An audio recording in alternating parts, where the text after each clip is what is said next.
So, this is the Justice Holmes. You may know from the dicta in one of Justice Holmes' cases where he wrote in regards to what to do when approaching a train track to stop, look, and listen. Now, there's a potential hazard. That's why we stop, look, and listen.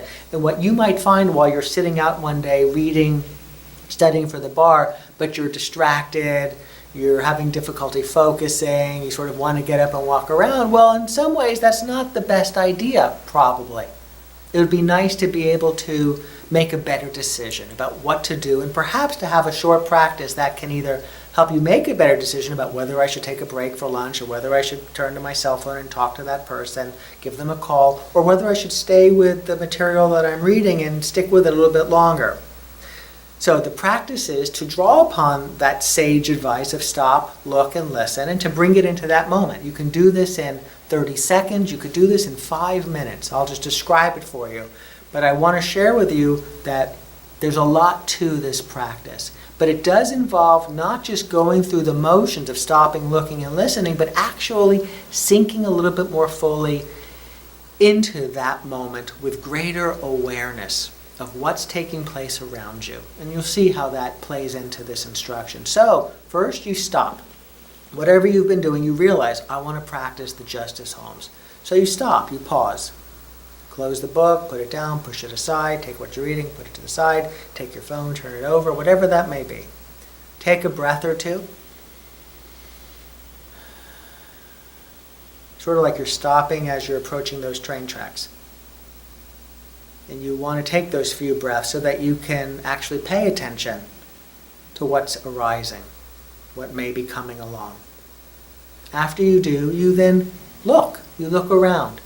And this is a more engaged meditative practice, but you're looking with eyes that don't have an agenda. You're not trying to find anything. You're actually interested in what's there. The light, the shade, the movement of the leaves, whatever it is that might be arising in that moment. The odds are, lost in thought as you probably were a few moments earlier, you were missing it. And there's a lot to be said for waking up to the moment as it is.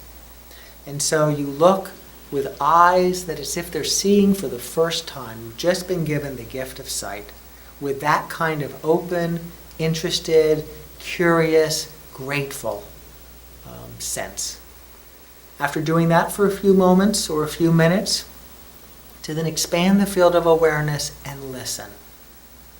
Listening to sounds that are there as they hum and they come and they go, as well as sounds that are off in a distance.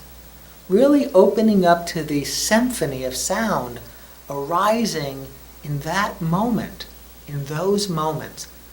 And as with the eyes, we're listening with ears that are hearing as if for the first time. Who knows what footsteps will come next? Who knows what bird will be chirping? Who knows the sounds that will become a part of the soundscape in the next few moments? Because the part of the mindfulness practice is to be open and receptive to the moments of our life. And from that flow of renewed engagement and interest, from that can flow increased focus and concentration. And I'll leave it to you to find out what that practice may offer you.